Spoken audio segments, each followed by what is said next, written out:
Carmichael goes outside, crosses back in with a great drive up the hill. James Stewart has pure talent. He's probably one of the fastest guys ever on a motorcycle. It's 2005 at Unadilla, upstate New York. Dry, rough, and brutal. The kind of track that punishes. Ricky Carmichael takes the early lead in the first 450 moto and starts pulling away, until a crash on lap 2 drops him to 5th. 11 laps later, he's on the rear wheel of James Stewart Jr., the young phenom many believed was fast enough to take his throne. The king and the prodigy, finally wheel to wheel. RC makes the pass, then everything goes wrong. Over the next jump, their lines come together. Stewart lands on Carmichael's back, and both riders slam into the ground. Stewart lies unconscious in the New York dirt. Carmichael is already getting back on his bike. One rider could do things nobody had ever seen. The other just kept finding ways to win. Richard Joseph Carmichael was born November 27, 1979. By the time he was 16, he'd already proved he belonged. After a stellar amateur career, during which he won 67 championships, Carmichael stepped up to the professional ranks at age 16. He wasn't flashy or the kind of kid you'd build a magazine cover around. Stocky, freckled, and relentless, Carmichael understood early that wanting it more was a trainable trait, and the results came fast. Not only was he the national outdoor motocross champion in his 250 rookie year, he added 6 more season championships in the next 6 years, compiling 10 consecutive national motocross titles across all classes. But the moment that actually built the GOAT wasn't a race. It was a gym. That mindset started at home. Carmichael's mother was known for pushing accountability early, helping build a mindset where excuses didn't matter and effort wasn't optional. I trained, rode, and prepared compared to my competitors. But at the end of the day, dude, there's no magic pill or nothing like that got me the success that I did. The day after the 2001 Las Vegas Supercross, while most of the competition stumbled back to their rooms in a haze, Ricky Carmichael went to the gym at the Hard Rock Hotel. He'd just taken away the 250 Supercross title with 13 consecutive main event victories, and he was still working out in front of everyone. Going into the 2001 season, I'm like, dude, I got to do a transformation. I got to get right. I got to get the diet right, the gym right, cardio right. As he later explained, the intensity was different now. It became eat, sleep, breathe moto. He wasn't trying to ruin anyone mentally. That was just Tuesday. The architect behind that shift was a South African mountain biker named Alden Baker. In 2000, Johnny O'Mara was overseeing Carmichael's training. O'Mara was acquainted with Baker through Oakley and suggested he might help. Baker traveled to Florida to meet Carmichael and after a 6-month trial, took over his training. Baker developed an extensive training regimen that included bicycle riding, running, weightlifting, practice riding, and a healthy diet, helping Carmichael slim down 20 pounds. Pudgy at 5'6" and 170 pounds, he became lean and powerful at 150. Just the hard work of Eldon Baker and me, gave me a lot of strength, upper body, and the whole body, actually. In a sport long characterized by riders who partied as hard as they rode, Carmichael became known as the most fit, hardest trainer in motocross. That's the version of Carmichael that James Stewart was going to have to beat. 6 years younger, James Stewart Jr. began racing motocross under the guidance of his father at the age of 4. During his amateur career, Stewart achieved significant success, securing 84 race victories and 11 Loretta Lynn's amateur national championship titles.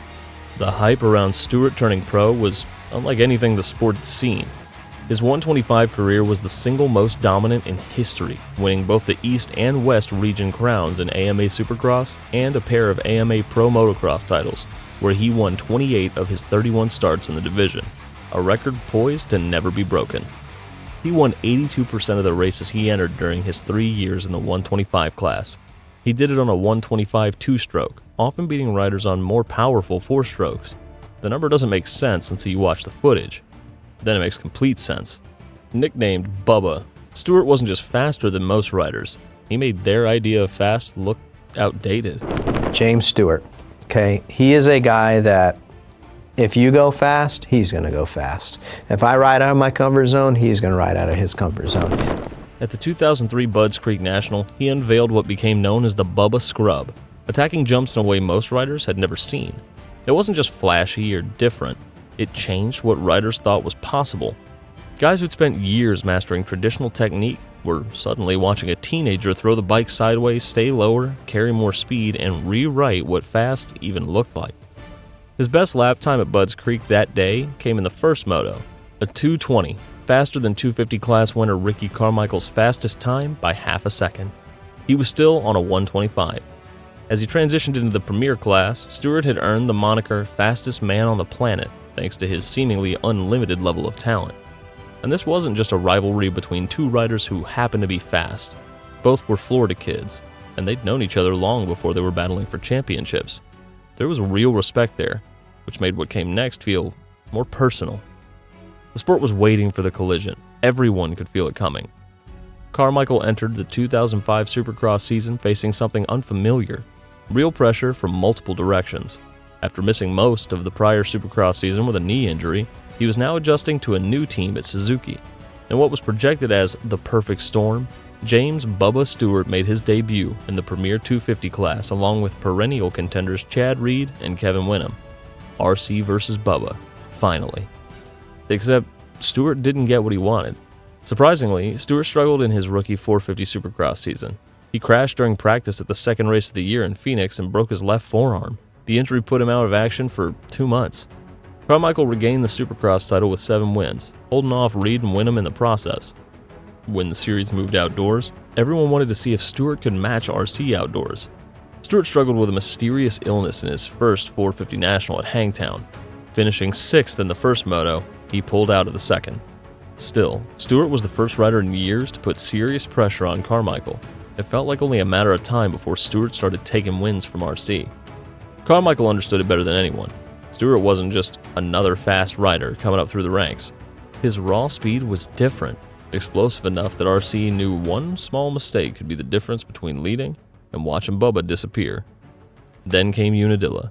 You already know what happened on that jump. Stewart lay unconscious on the edge of the track. Carmichael threw his hands up in anger while running over to his bike, pushed Stewart's bike away from his, and remounted as Kevin Winham rode by. RC settled for second. Stewart's day was done. Ricky Carmichael went on to win his 6th consecutive 450 national title. Unadilla. Yeah. 05. Did you really think I jumped on you on purpose? No. All right. That was the You narrative. called me, actually. The gap in the standings after every outdoor season they shared, 0 championships for Stewart. Carmichael never lost an outdoor championship that he competed in. Every time Stewart lined up outdoors against RC, he was chasing perfection.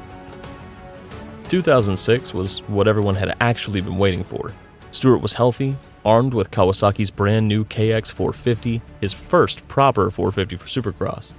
It would be a rematch, and what a match it was, as Carmichael, Stewart, and Reed traded wins, crashes, and momentum swings all season, leading to wild swings in the points. Carmichael knew exactly what he was dealing with now.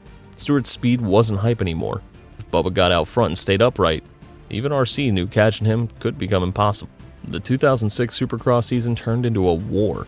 The points lead kept changing hands, and by the time they reached Las Vegas, Carmichael, Reed, and Stewart were separated by just 5 points.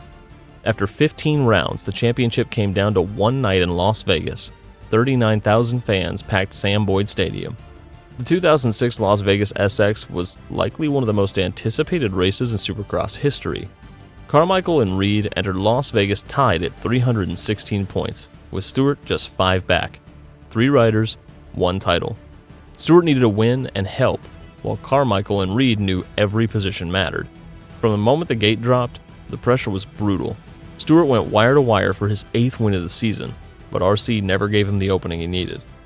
Carmichael rode to a safe second-place finish behind Stewart and ended the series with 6 victories and his 5th Supercross championship. 2 points. That's the margin. Stewart won the race, RC won the title. But once the series moved outdoors, the balance shifted. RC looked like himself again, winning 9 of 11 overalls and never finishing worse than second. Stewart was close, closer than anyone had been to RC outdoors in years. At Washougal, he caught him, passed him, and took the win after Carmichael crashed while holding the lead. But what I wanted to ask you keep going back to Washougal, and that was an epic battle. Yeah. But in Millville, in a muddy second moto where most of the field got stuck on a slippery hill, Carmichael kept charging, and by the end of the moto, he'd lapped every single rider in the race, including Stewart.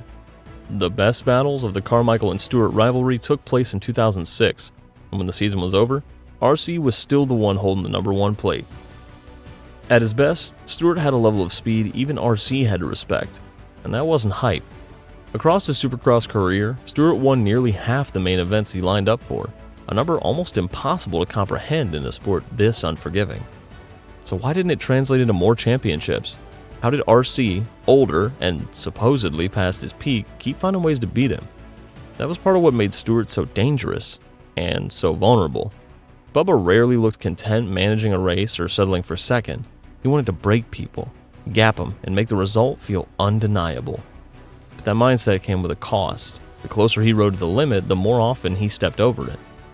What separated RC was simple. A bad night never seemed to follow him into the next race. He could get beat one weekend and come back the next like nothing happened. That's rare. Carmichael was the ultimate expression of that. He didn't need to win every lap, he needed to win every season. The distinction between those two things is what this rivalry ultimately came down to. RC went 24-0 outdoors twice, in 2002 and again in 2004, and from 1997 to 2006, nobody took an outdoor title from him. That was the rider Stewart was trying to beat. And yet, years later, RC put it pretty bluntly. Did we want to beat each other? Of course, but it was nothing like what I had with Chad Reed. Stewart felt much the same. For all the intensity between them, this rivalry was built more on respect than hate. They knew exactly how dangerous the other guy was. Carmichael said that 2006 would be his last full-time season, planning to retire the following year. Everyone assumed 2007 was the passing of the torch. Stewart delivered, winning his first Supercross title, winning 13 of 16 races during that season. It also made Stewart the first black rider to win a Premier Supercross title. I won that, and it was pretty special. It was a tough year, but it went a lot easier than I thought it was. I won 13 out of 16 races, and so I was happy about that. But then the outdoors started, and RC showed up for his partial farewell schedule, and the story got complicated. In the 5 rounds they lined up against each other in 2007, the speed was close. They traded moto wins and looked evenly matched for stretches, but when the day was over, Ricky still walked away with every overall. On a part-time farewell schedule, Carmichael never gave Stewart a single outdoor overall win. 7th consecutive victory at Redbud here in Michigan.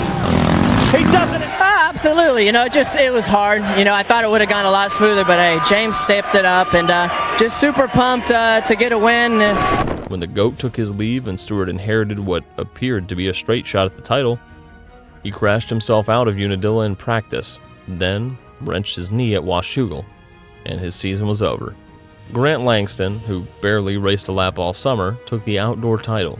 The throne was empty, and Stewart fell before he could sit in it. By then, the pattern was hard to ignore. Every time Stewart looked ready to take control, a crash, injury, or a mistake got in the way. In 2008, Stewart missed the entire Supercross season with a torn ACL. Then something changed.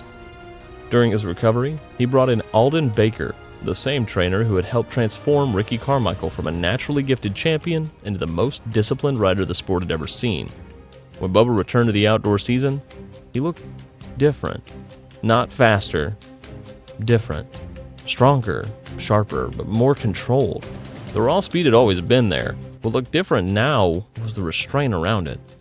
And that summer, Stewart went 24-0, winning every single moto, just like RC. To win Glen Helen and then win every single race from there on out. It was pretty special. That part matters because it forces you to look at this rivalry differently. For years, the easy explanation was talent versus talent. Ricky beat James because Ricky was better. Simple. But the reality was never that clean. RC still had to do the riding. Alden Baker didn't twist the throttle for him, but Baker helped build something around Carmichael that almost nobody else had at the time. An environment where discipline wasn't optional. Training, recovery, diet, preparation, mental reset after bad races, everything had structure. And that discipline went far beyond just working harder in the gym. Baker's program touched everything.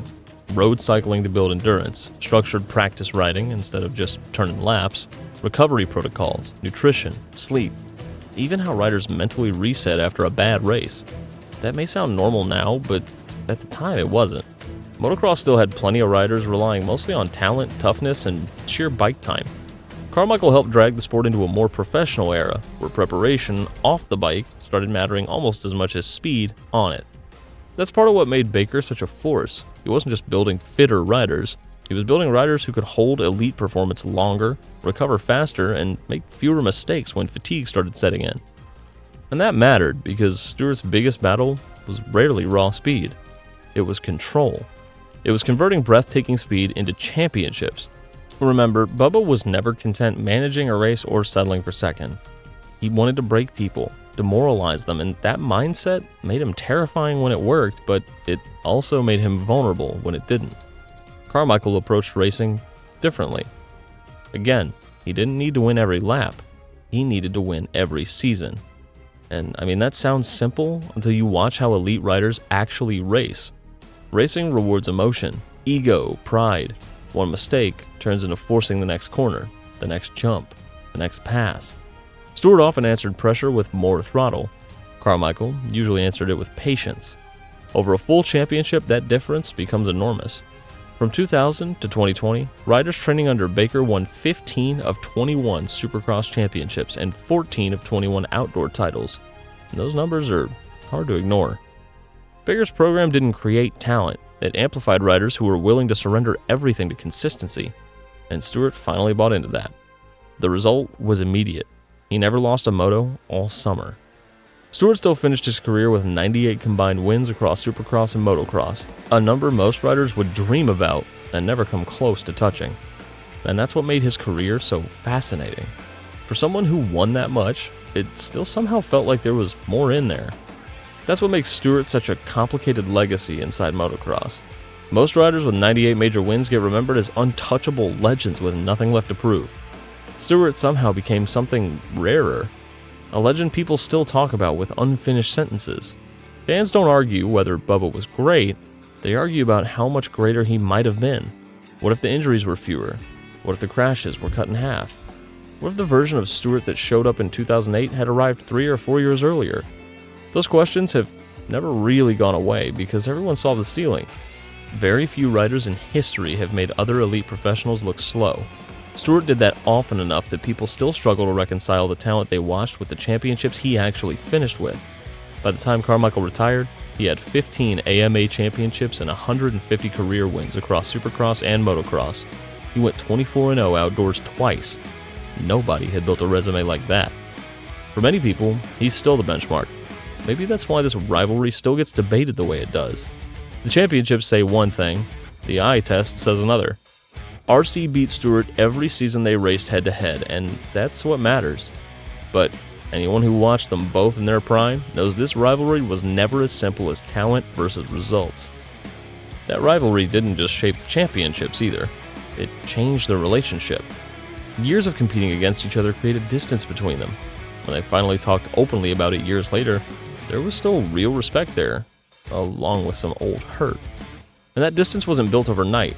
Rivalries like this rarely break because of one incident. It's usually years of small things piling up. Pressure, expectations, comparisons, constant media questions, and the emotional weight of always being measured against the same guy. Before long, the rivalry's just everywhere. It follows them into interviews, onto the track, even into the bad nights.